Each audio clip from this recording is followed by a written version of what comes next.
Donc, si proportions ne sont pas vérifiées, c'est-à-dire si les proportions au 16e ne sont pas vérifiées, ou bien les proportions dans le cas de test cross ne sont pas au cas, et on dit dans ce cas, les gènes sont liés. Donc, gènes liés maintenant, c'est l'exception de la troisième loi de Mendel. Donc, cas de deux gènes liés. Cas de deux gènes liés, là c'est l'exception de la troisième loi de Mendel, elle n'est pas vérifiée ici. Exception de la troisième loi de Mendel. Donc pas de ségrégation indépendante des caractères. Donc là, dans ce cas, on dit donc que les gènes sont liés. Et dans le cas où les gènes sont liés, deux cas peuvent se retrouver. Donc, on va voir d'abord un premier cas de liaison absolue. Cas de liaison absolue.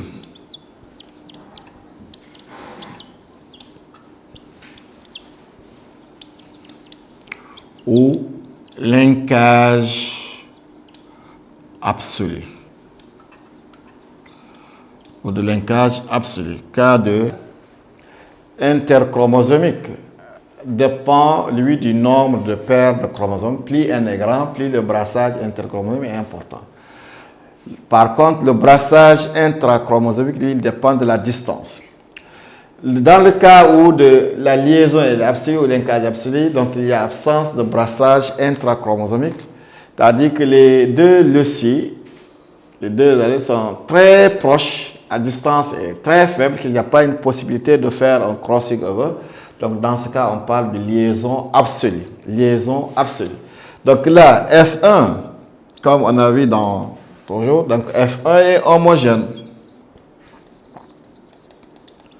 F1 est homogène et présente un phénotype parental. Un phénotype parental. Donc, à chaque fois qu'on a F1 est homogène et présente un phénotype parental, on déduit que les parents sont de race croisée, sont de race pure. La première loi de Mendel est vérifiée. Maintenant, au niveau de F2, croisement de F1 avec F1. On est dans un cas de dihybridisme et on obtient les résultats de monohybridisme. Il y a deux cas qui se présentent, soit F2, donc F2 est hétérogène. Et présente soit deux phénotypes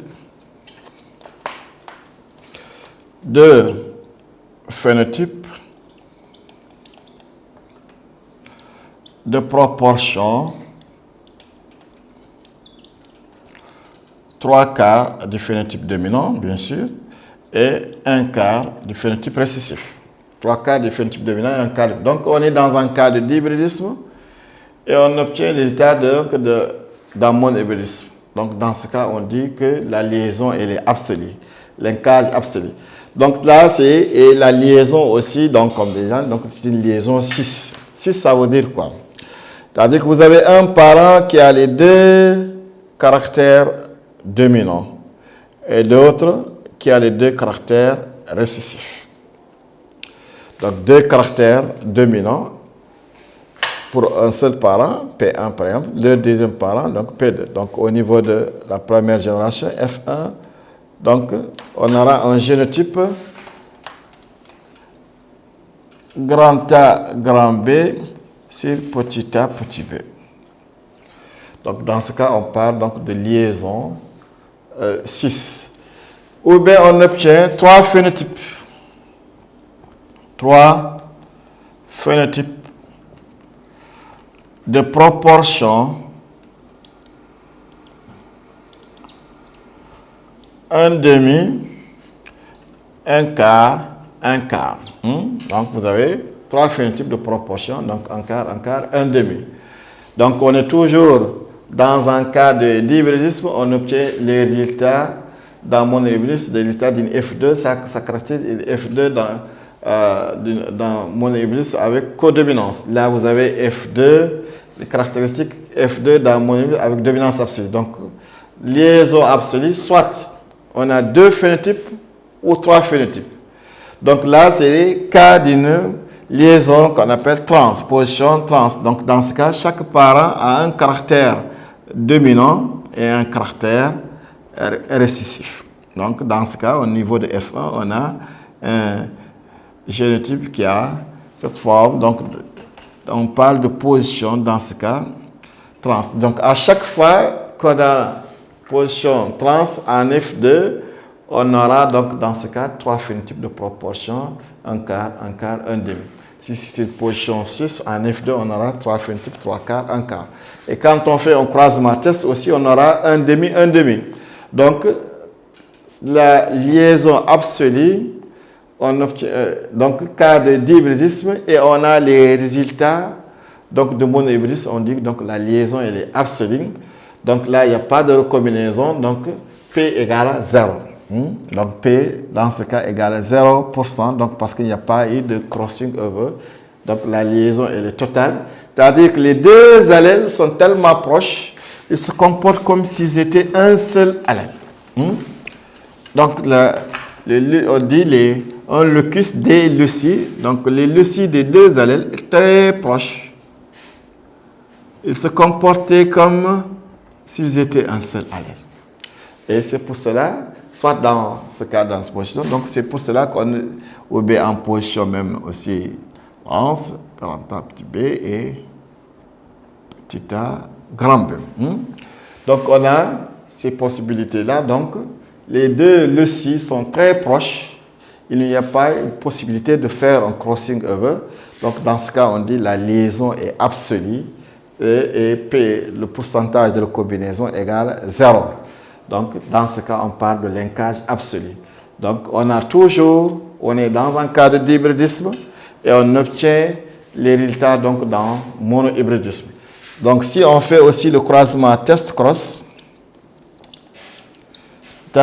donc l'hybride, le double hybride avec le double récessif, parent double récessif, parent double récessif. Donc, quand on fait le croisement test, donc test cross donc de gènes indépendants, l'individu double hybride, phénotype dominant, génotype inconnu, donc avec un parent double récessif. Le testeur est toujours récessif dans le cas du test cross. Double récessif. Donc, ça va nous donner deux phénotypes. Donc de proportion 1,5, 1,5.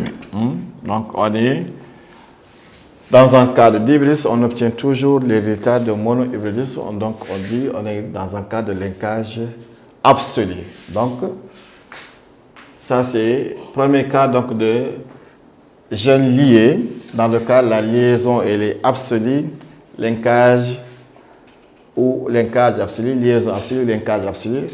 Donc, descendance hétérogène, deux phénotypes, 3 quarts, 1 quart. Ou descendance dans le cas d'une position 6, ou descendance hétérogène, donc 3 phénotypes de proportion, 1,5, 1 quart, dans le cas d'une position donc, trans. Donc, c'est ça qu'on appelle donc, liaison 6, liaison trans.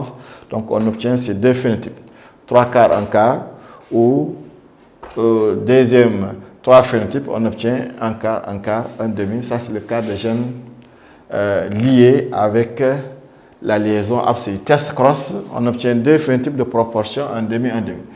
Le deuxième cas maintenant de gènes liés, ce qu'on appelle la liaison partielle ou linkage partiel. Liaison partielle ou linkage partiel.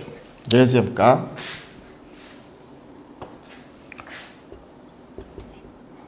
Donc, on a ce qu'on appelle la liaison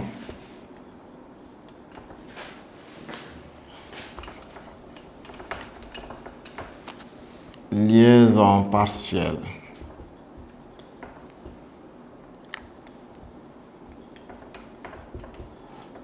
Ou linkage partiel. Donc, c'est là qu'on appelle le brassage intrachromosomique. Brassage intrachromosomique. Donc, il s'explique par le phénomène du crossing over. Brassage intra, l'exception de la première loi de Mendel. Donc là, on a vu que F1 est homogène, si on veut. Il présente un phénotype parental. Donc, on déduit toujours, donc on est dans un cas d'hybritisme, parents croisés sont de l'aspect, et il y a une double dominance. Dans le cas maintenant, si on donne on a envie, donc, test cross, F1 avec le parent double récessif. On avait dit donc si les proportions sont au quart, dans ce cas, 4 phénotypes identiques de proportions identiques en quart, gène indépendant. Maintenant, si on a 4 phénotypes avec des proportions différentes en quart, dans ce cas, dont 2 phénotypes majoritaires de type parentaux et 2 phénotypes minoritaires de type recombiné, on dit que donc la liaison est partielle. Donc là, on aura 4 phénotypes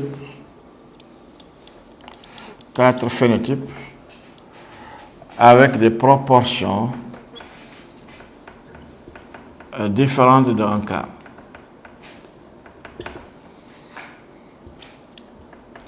Différentes de un quart. Donc on a deux phénotypes majoritaires de type parentaux et 2 phénotypes minoritaires de type recombiné. 4 phénotypes. Donc dès que les proportions ne sont plus au quart, ça veut dire que 4 phénotypes, soit les gènes sont indépendants ou les gènes sont liés. Donc 4 phénotypes de proportion un quart, gènes indépendants. 4 phénotypes donc de proportion différentes d'un quart, donc dont 2 phénotypes majoritaires, de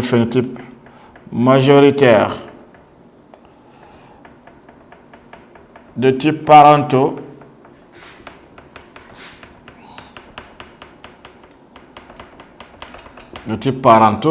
ayant une fréquence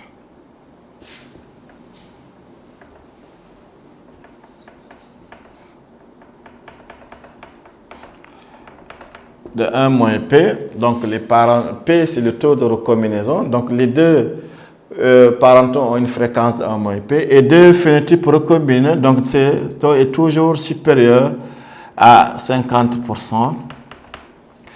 Et 2 phénotypes recombinés, 2 phénotypes minoritaires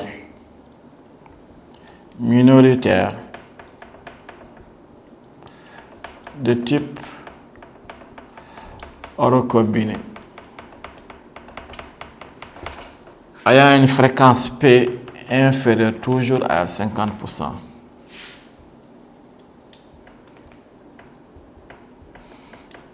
Une fréquence P inférieure à 50%. P, c'est le taux de recombinaison. Donc, P, c'est le taux de recombinaison égal à nombre de phénotypes recombinés, c'est le nombre de total fois 100. Donc, chaque gamète maintenant parental va avoir une fréquence de 1 moins P sur 2, 1 moins P sur 2. Et chaque gamète recombiné va avoir une fréquence P sur 2, P sur 2, P sur 2, P sur 2. Donc, dans le cas d'un test cross, chaque fois que vous avez donc 4 phénotypes avec des proportions différentes de 1/4, donc ça veut dire que les gènes sont liés. Donc vous allez avoir 4 phénotypes, 2 phénotypes majoritaires de type parentaux qui ont une fréquence supérieure à 50% et 2 phénotypes recombinés à une fréquence inférieure à 50%. Donc dans ce cas, on dit que les gènes sont liés et la liaison, elle est partielle. La liaison est partielle. Ça, c'est dans le cas d'un test cross. Maintenant, si dans le cas d'un test cross, P, on a dit, c'est le nombre, c'est le taux de recombinaison. D'abord, pour comprendre, taux, c'est le taux de recombinaison.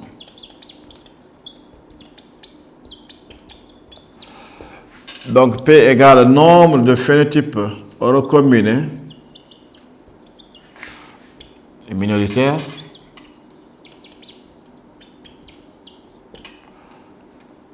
c'est le nombre total,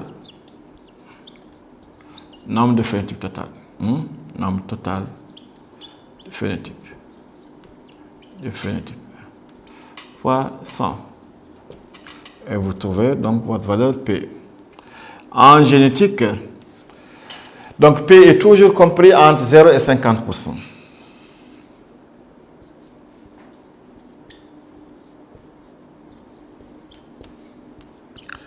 Donc P est toujours comprise entre 0 et 50%. On a dit si P égale à 0, linkage absolu. Si P égale à 50, gènes indépendants. Si P est compris donc entre 0 et 50, linkage partiel. Donc, faut pas, donc quand vous êtes dans le cas de gènes liés, vous trouvez P égale à 50 pour supérieur à 50%, sachez que vous avez forcé vos calculs. Donc en génétique, l'unité en génétique, c'est le centimorgan. En génétique,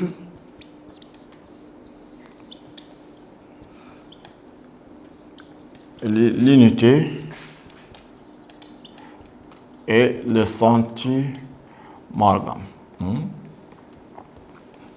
Morgan, c'est le disciple de Mendel. Donc, il ne faut pas oublier que Mendel ne connaissait ni chromosome, ni gène, ni allèle. Et pourtant, c'est lui qui a... Ce sont ces lois qu'on utilise jusqu'à maintenant, au niveau de Mendel, c'est le père fondateur de la génétique. C'est lui qui est à l'origine de cette discipline qu'on appelle la génétique ou la science de l'hérédité. Mais ceux qui ont vraiment révolutionné donc, les lois de Mendel, c'est Morgan. Morgan, c'est eux qui ont découvert que ces caractères sont situés sur des chromosomes. C'est eux qui ont déterminé les chromosomes, les gènes et les allèles. Donc l'unité en génétique, c'est le centimorgan. Donc 1% correspond à 1 centimorgan. Donc P en pourcent, ce que vous trouvez, donc P en pourcent égale distance gène en centimorgan. Et donc après, on fait ce qu'on appelle la carte factorielle, c'est-à-dire la position relative des gènes sur le chromosome. Donc on a trouvé le gène G1 qui est là, qui est lié avec un deuxième gène G2. On a calculé P, ce qu'on a calculé ici, donc D, donc en centimorgan. Donc c'est ça qu'on appelle la carte factorielle, la position relative des gènes sur le chromosome. Et au niveau de la particularité maintenant chromosomique chez la drosophile, donc comme plus souvent les exercices que vous avez se situent sur la drosophile, il faut connaître la particularité donc, de la drosophile. La drosophile, donc, elle a cette particularité que le mâle de la drosophile ne fait pas de ce qu'on appelle de crossing over. Le mâle de la drosophile ne fait pas de crossing over. Par contre, la femelle, elle fait le crossing over. Donc, le mâle de la drosophile ne fait jamais de crossing over. Donc, si vous avez des croisements de F2, mâle F1, femelle F1. Donc, le mâle ne fait jamais de crossing over, va produire deux types de gamètes. Ou bien si vous avez un test cross où on a pris mâle de F1 avec un femelle par double récessif, dans ce cas, on aura au niveau des résultats deux phénotypes de proportion 1,5, 1,5. Donc si c'est un F2 maintenant, donc la femelle de F1 va produire 4 types de gamètes, donc avec des proportions 1 moins P sur 2, 1 moins P sur 2, P sur 2, P sur 2.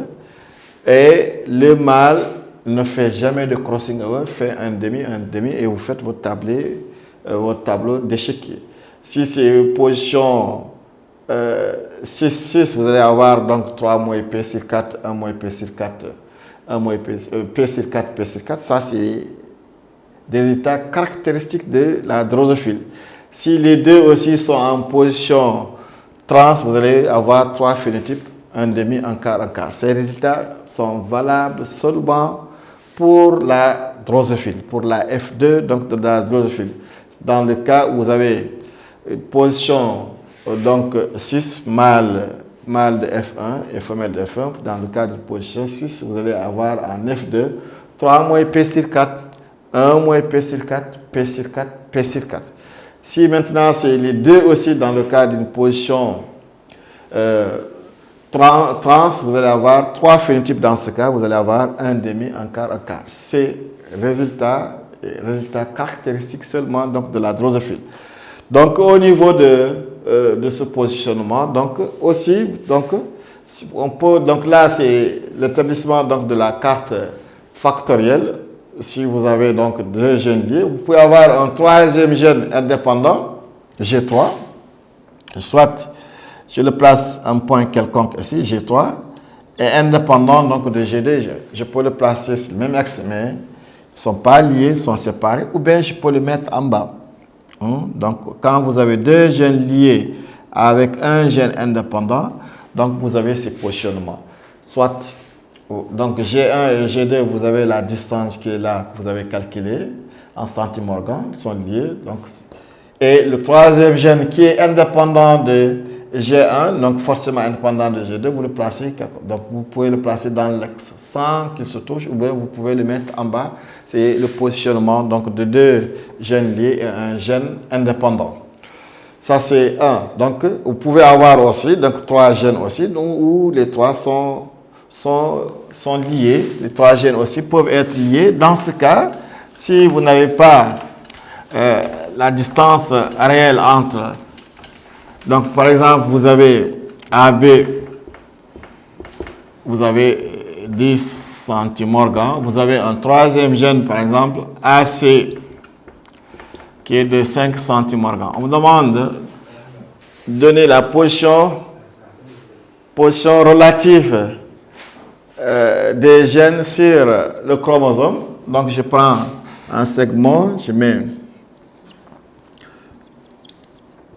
A et B, c'est 10 centimorgans. AC, donc C, j'ai le choix ici. Je peux le mettre ici. Je peux mettre C à gauche. Je peux placer C. Et ça, c'est 5 centimorgans. Ça, c'est le premier cas de représentativité. Deuxième cas, je peux mettre C à l'intérieur. J'ai A et B qui est là, c'est toujours 10 centimorgans. Donc, je peux placer C ici. Sachant que donc, AC ici est 5 centimorgans. Donc là, pour lever cette ambiguïté, maintenant, on me demande de proposer un croisement pour lever ce doute. Donc, on a mis 2 possibilités. Qu'est-ce que je dois faire? Donc là, c'est la distance CB que je n'ai pas. Donc ici, CB égale 15 centimorgans. Là, CB égale 5 centimorgans. Donc je dois faire un croisement. Je prends le croisement simple, le croisement CB, c'est le petit c. Donc je fais un test cross avec CB, CB. Donc si on me demande de lever, donc je fais là où la distance change. Je ne connais pas cette distance CB. Je dis que si le taux de recombinaison, si P égale 15 15%. Dans ce cas, ce premier cas est validé. Cette représentation est validée. 15%. Si maintenant, le taux de recombinaison, si P égale la 10 moins 5, c'est 5%. Dans ce cas, c'est le deuxième cas qui est validé, c'est cette carte qui est validée. Voilà comment on détermine donc la position relative des gènes sur le commun. Maintenant, si on me dit maintenant la distance BC, c'est 5% ou 5 centimorgas, là, je n'ai plus le choix. C'est le deuxième cas seulement que je fais.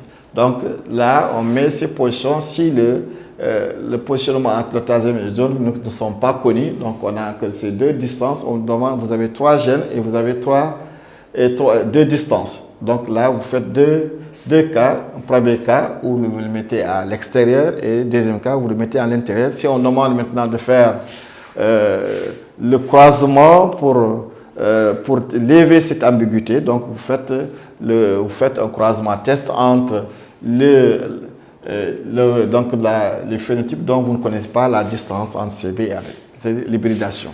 Donc ce sont ces notions de base qu'on vous demande de faire. Donc on se donne rendez-vous la prochaine fois pour faire bien sûr des applications et je vous remercie donc à la prochaine séance, Inch'Allah.